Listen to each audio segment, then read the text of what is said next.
Hello everyone. So these are my, well, we call them dash cams, but they're dash cams, but this is the Wolfbox G900. This is the Deep Moto DEEP MOTO D16X. And I have the lens of this camera here. One lens, let me think. Yeah, one lens, the rear facing lens is here. And it's mounted there very well. And it's mounted on an Insta360 pole, as you can see here.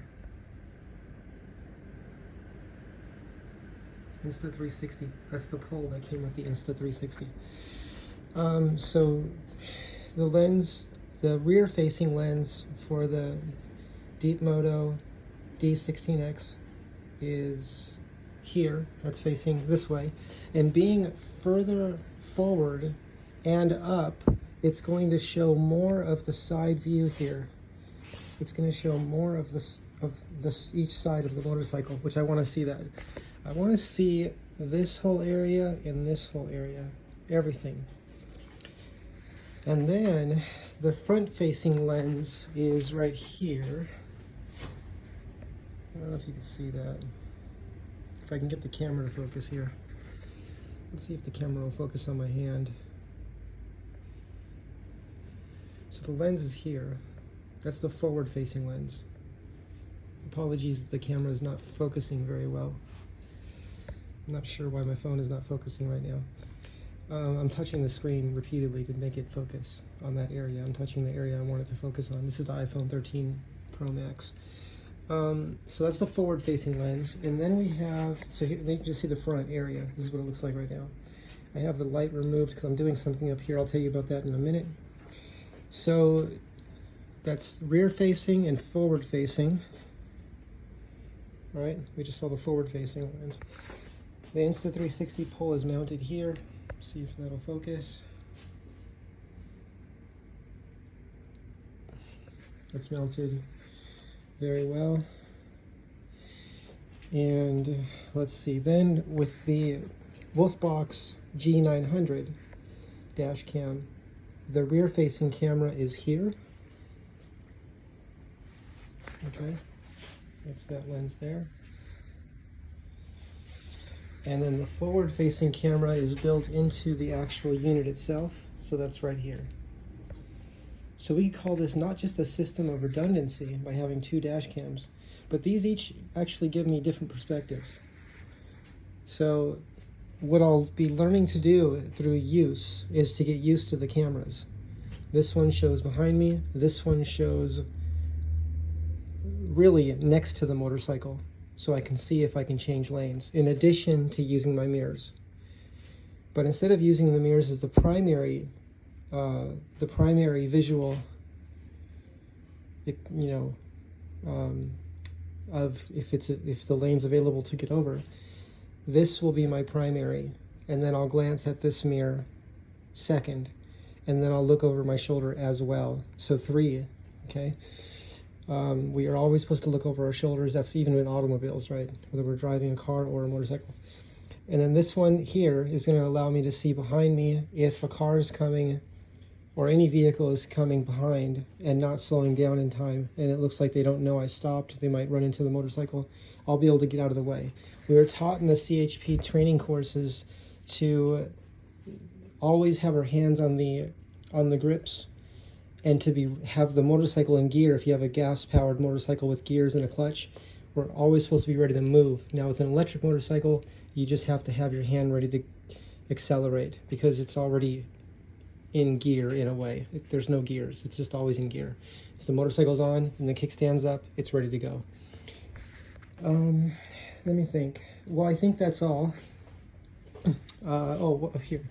Okay, so the reason I haven't finished putting this together is because I did receive the LED light, and I'm so happy with it. I need to test it still on the road, but I will be doing that soon.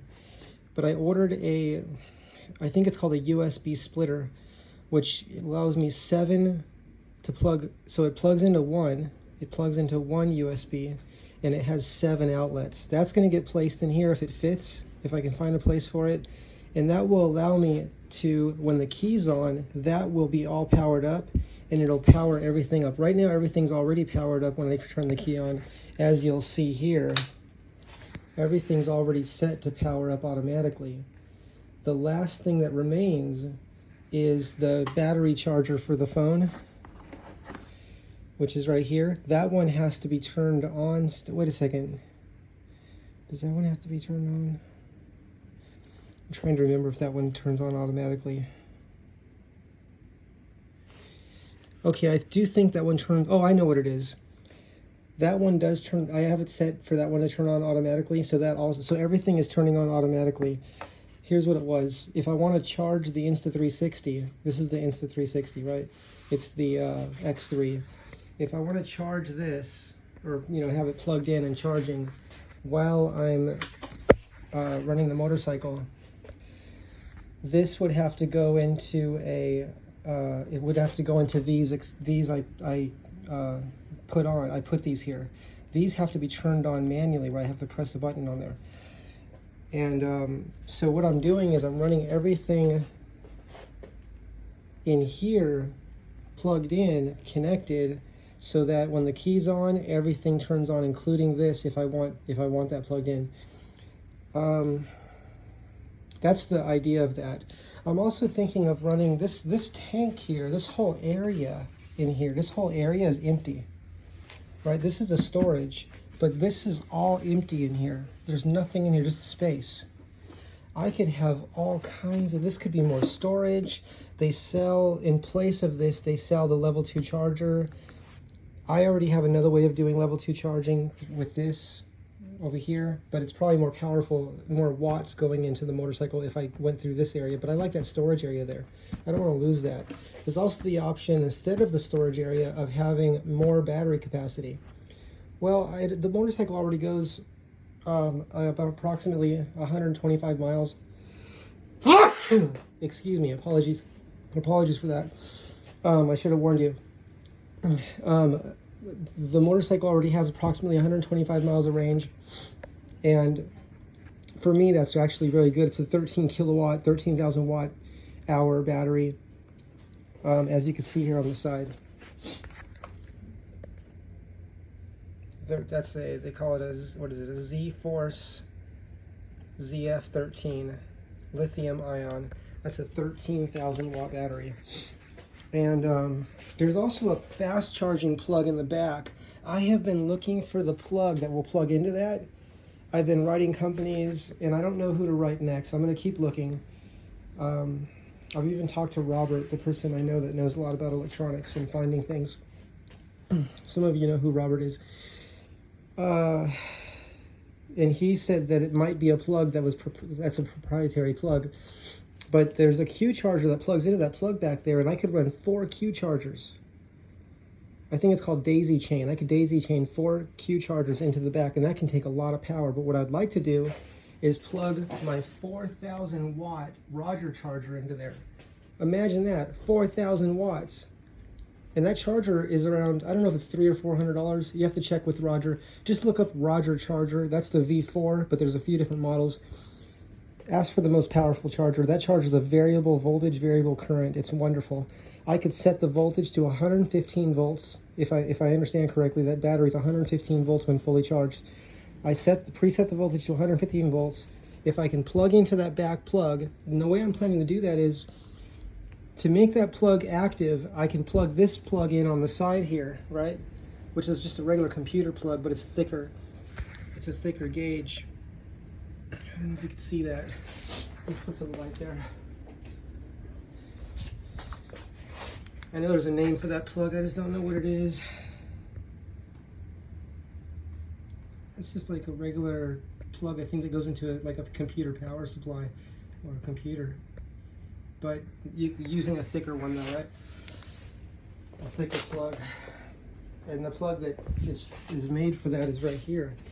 As you can see, it's a very thick plug. See this, how thick it is? I don't know if you can tell how thick that is. It's like almost as thick as my pinky finger, right? Or yeah, it's almost as thick as my pinky finger right there. I don't know if you can see that.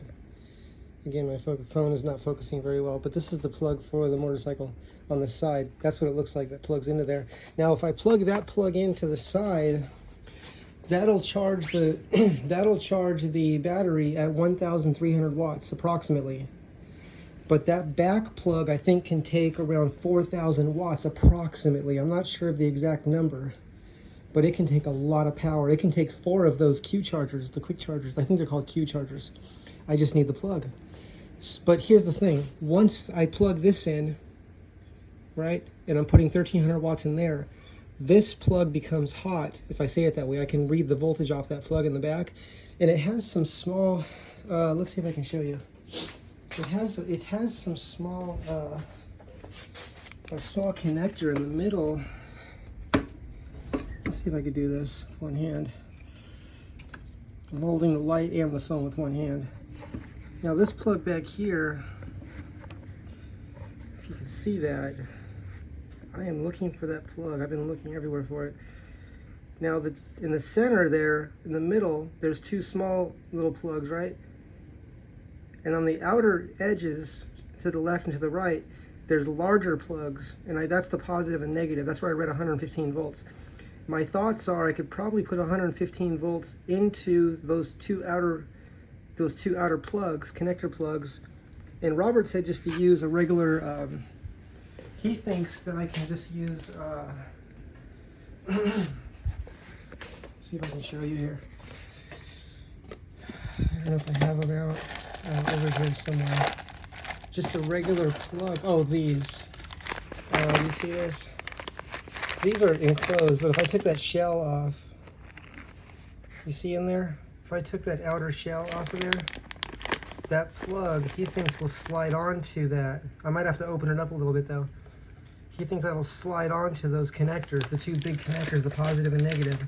But I have to make absolutely certain, triple checking that I have the polarity correct, positive to positive, negative to negative on the Roger charger, and that the voltage is set correctly, right? So, and then I should be able to put a couple thousand watts in through there while I'm simultaneously charging through the side, and that's going to give me a very fast charge. These batteries can charge really, really fast. They have a huge capacity of being able to charge fast. I don't know if they can do a CHAdeMO, a CHAdeMO fast charging. It seems like they should be able to handle that because I don't know what CHAdeMO is. I think CHAdeMO is around several thousand watts. I'll have to look that up.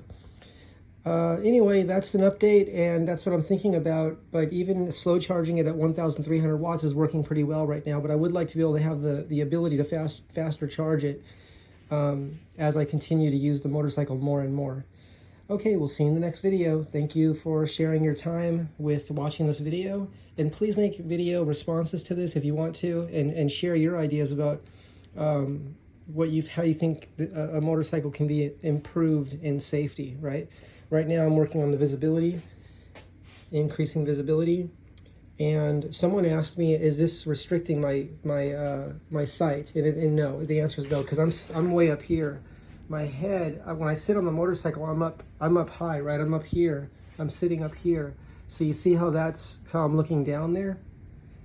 So when I ride the motorcycle, this is where my head is. I'm up here. Do you see how so this is equivalent to like the dashboard on a car.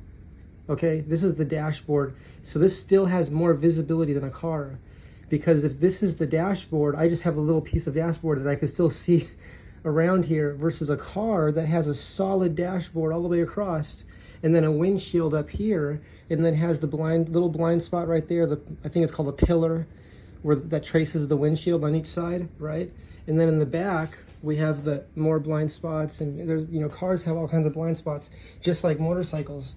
But motorcycles and cars, we can reduce the blind spots on them by using dash cams such as the Wolfbox G900, which comes with the 2 dual cameras, and it's the front-facing camera built into this, and it's the rear camera, which I mounted on the back of the motorcycle. And then I just adjusted the angle I wanted it to face, right? I adjusted this to the angle that I wanted it faced at, facing down or up.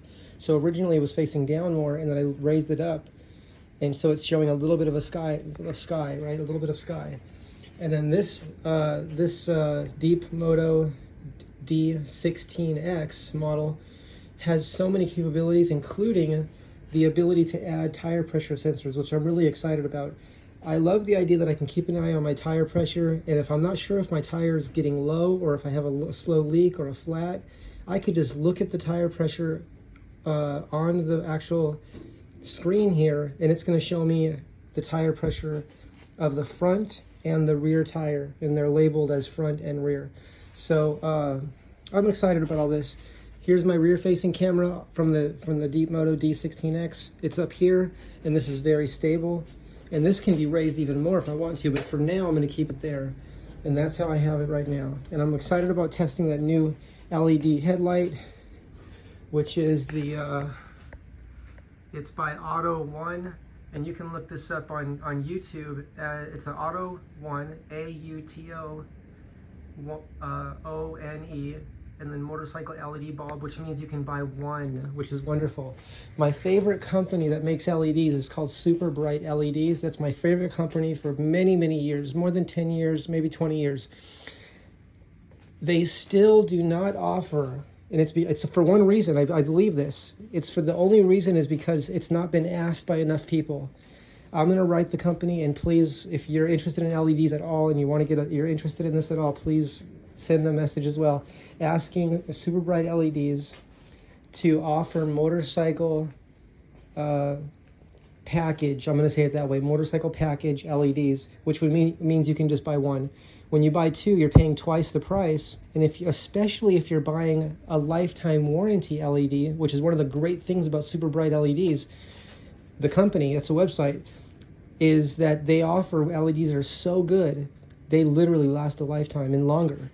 So they guarantee them for life, and if you have any trouble with it, they'll replace it. So, but you have to buy two. So if you're buying if you're buying an LED that lasts a lifetime, why do you need two? You don't. So what do we do with the extra one, right? If we give it to someone as a gift, do they also get the lifetime warranty? Can you register it for them? Do they have the same motorcycle? Do they need that bulb? I mean, there's so many things. It would just be nice to be able to buy one bulb. Now, that's what's nice about this bulb, the Auto One LED, and they call it a motorcycle LED. That's because you can buy one. And here it is here. It's mounted inside the, it's already mounted inside here, the housing already. And as you see here, you see where I melted this right here? That's from the original bulb that was in here. This got so hot while I was working on the motorcycle, this started melting. I left this bulb in here. That was on low beam, okay? The original bulb, low beam, melted this. And it was gonna keep melting if I didn't catch it, if I didn't turn the light off. And that's because I wasn't riding the motorcycle. I had the light on and I wasn't riding it. I was working on the electrical system and I had to have the key on, because on this motorcycle, on the 2016 Zero SR, the key's either on or off. So if I need everything powered on so I can work on the accessories, I had to turn the key on. And I didn't unplug the bulb at that time, right? And it was actually, the plug was actually stuck at that time.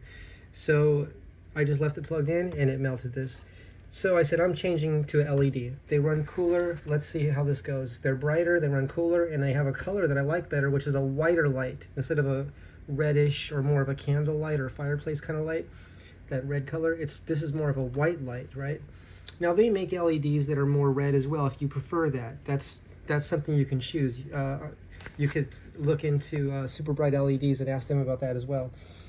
But it's called color temperature, right? Kelvins, that's the color. But with this on high beam, it was brighter. Oh, we just lost power again. It was brighter. Apologies about that. Let me turn some light on here if I can. Oh, I don't have the light in here. Okay, well, it's going to be dark. We just lost power. We've been losing power all morning. Let me think of what I can do. Let me get a light real quick. Let me get a light real quick. Get some light going here. Yeah, the power keeps going off.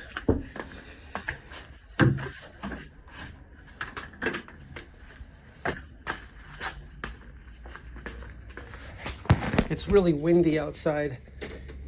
And that may have something to do with the loss of power right now. Okay, we have some light now. I'm using battery light. Okay, so what was I saying? Color temperature, oh, heat. So this bulb, the LED by Auto One, even on high beam, that stayed cool to the touch. Cool. Like the lens was literally cool. It wasn't even warm. And I left it on for a long time. Long time meaning, I don't know if it was 20 minutes, 30 minutes. Now, it was around 20 minutes that the other bulb, the original bulb, started melting the lens. So this is a brighter bulb. It has a longer life than the original bulb. The color makes it easier to see on the road. It's my preference. A whiter light is my preference. To me, it's easier to see on the road. I still have to test riding the motorcycle and see for myself, but that's what everyone says, and that's what the LEDs are advertised as being more, making it more visible, more easy to see, right? And white light is written as being easier to see on the road when you're lighting the road up. Okay, everyone, so that's it for now. This is I guess we could call it an update video in many regards, including regarding the dash cam setup. Really excited about that, and I'm excited about getting this this headlamp back in and getting all that wiring back in there. I'm going to be very careful when I put it back in. As I've mentioned before, and I wanted to clarify this, when I said no tension on wires, what I mean is where they plug in. If a wire's plugged in somewhere and it's being pulled, those little wires that come together, where the two connectors come together, if they're being pulled apart, over time there can become a bad connection there. And if one wire in a series of wires in a plug, if one of those gets loose, right, that can cause problems with the motorcycle. It can cause malfunctions, okay? So we always want to make sure our plugs all the wires are plugged in all the way. Each plug connection is clean. Always check that. Give the extra time for that, because it'll pay off in the long run, meaning you will have less complications, or possibly minimal complications, we'll say it that way, if any, if you treat your motorcycle, that's part of maintenance, right? It's just maintaining it. When you work on it, do everything the right way the first time, every time. Okay, we'll see you in the next video. Thank you for visiting. Bye-bye.